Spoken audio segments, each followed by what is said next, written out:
আসসালামু আলাইকুম এভরিওয়ান। বিসমিল্লাহ কুক অ্যান্ড ফুডের নতুন আরও একটি ভিডিও দেখার জন্য আপনাদের সবাইকে স্বাগত জানাচ্ছি। আমি আজকে আপনাদের তৈরি করে দেখাবো 1 পাউন্ডের স্পঞ্জ কেক। আপনারা বিজনেসের জন্য হোক বা বাসায় খাওয়ার জন্য হোক এই রেসিপিটি ফলো করলে অবশ্যই পারফেক্ট স্পঞ্জ কেক তৈরি করতে পারবেন। আপনারা চাইলে এই স্পঞ্জ কেকটি তৈরি করে বার্থডে কেক হিসেবেও ডেকোরেশন করতে পারেন। আমি এখানে পারফেক্ট মেজারমেন্ট সহ 1 পাউন্ডের কীভাবে একটি স্পঞ্জ কেক তৈরি করা যায় সেই রেসিপিটি শেয়ার করছি। এই স্পঞ্জ কেকটি ক্রিম দেওয়ার পর ডেকোরেশন করলে এটি একটি 1 পাউন্ডের কেক তৈরি হবে। আমি যে মেজারমেন্ট ফলো করে তৈরি করেছি আপনারা অবশ্যই এই মেজারমেন্ট ফলো করে তৈরি করবেন, তাহলে আপনাদের কেকটি হবে একদম পারফেক্ট।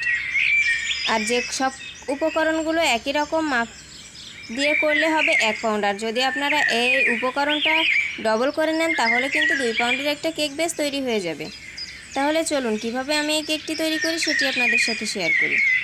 আমি এখানে প্রথমে রুম টেম্পারেচারে থাকা 2টা ডিম নিয়েছি। অবশ্যই ডিম 2টা রুম টেম্পারেচারে থাকতে হবে। ফ্রিজের ডিম হলে অবশ্যই আধা ঘন্টা থেকে 1 ঘন্টা আগে বের করে রাখবেন।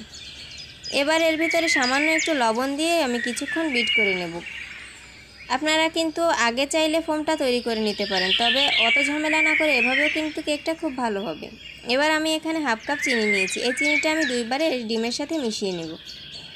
একবারে দিলে কিন্তু অনেক সময় চিনিটা ভালোভাবে গলতে চায় না, এই জন্য 2 থেকে 3বারে দিলে ভালোভাবে গলে যাবে। অর্ধেক চিনি দিয়ে খুব ভালোভাবে কিছুক্ষণ বিট করে চিনিটা গলে আসলে এবার বাকি চিনিটা দিয়ে দিব। বাকি অর্ধেক চিনিটা দিয়েও কিন্তু খুব ভালোভাবে আবার মিশিয়ে চিনিটা গলে আসা পর্যন্ত বিট করতে হবে।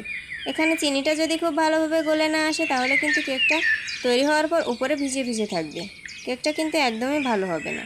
আমি বিট করার মাঝখানে একবার একটু নাড়াচাড়া করে দিচ্ছি, এতে করে পাশে যে চিনির দলাগুলো থাকবে সেগুলো আবার এর ভিতরে চলে আসবে। এবার আমি আবার কিছুক্ষণ বিট করে নেব।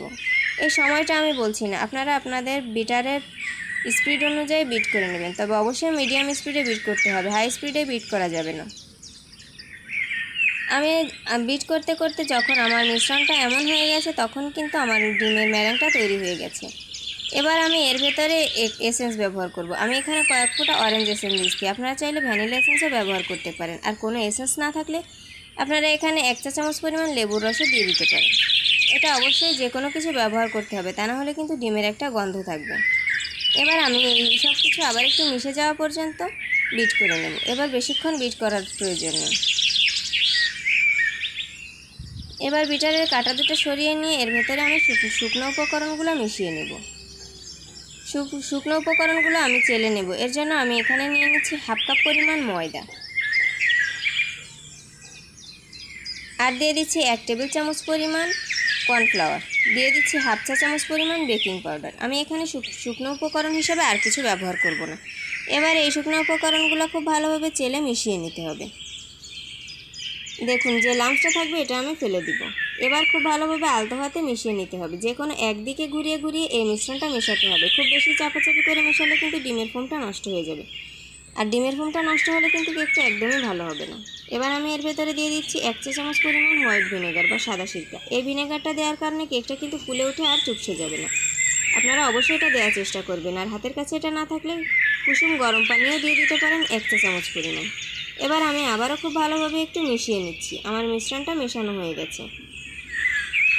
আপনারা এখনও যদি আমার সাথে থেকে থাকেন তাহলে অবশ্যই আমার চ্যানেলটি সাবস্ক্রাইব করবেন আর পাশে থাকা বেল বাটনটি প্রেস করে দেবেন, এতে করে আমি নতুন ভিডিও আপলোড দেওয়ার সাথে সাথে আপনারা নোটিফিকেশন পেয়ে যাবেন। আর যদি ফেসবুক থেকে দেখে থাকেন তাহলে অবশ্যই একটু ফলো দিয়ে রাখবেন।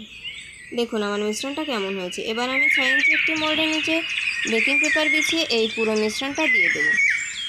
এই কেকটা আমি ওভেনে বেক করব। 10 মিনিট প্রিহিট করা ওভেনে আমি এই কেকটা বেক করব 20 মিনিট। 160 ডিগ্রি টেম্পারেচারে 20 মিনিট বেক করলে কিন্তু এই কেকটা পুরোপুরি তৈরি হয়ে যাবে। দেখুন আমার কেকটা কেমন হয়েছে। এটা কিন্তু এইমাত্র আমি বের করলাম। এটা ঠান্ডা হলে আমি মোল্ড আউট করে নেব। আপনারা কিন্তু অবশ্যই এভাবে একবার হলে বাসায় ট্রাই করবেন, আর কেমন হয়েছে আমাকে কমেন্ট করে জানাবেন। আর ভালো লাগলে একটি লাইক দিতে ভুলবেন না। আপনাদের একটি লাইক এবং কমেন্ট আমাকে অনেক উৎসাহ দেয়। দেখুন কেকটা কতটা সুন্দর হয়েছে। যারা কখনোই কেক তৈরি করেননি তারাও চাইলে আমার রেসিপি ফলো করে তৈরি করতে পারেন। আশা করি নিরাশ হবেন না। আজ তাহলে এ পর্যন্ত। আল্লাহ হাফেজ। আসসালামু আলাইকুম।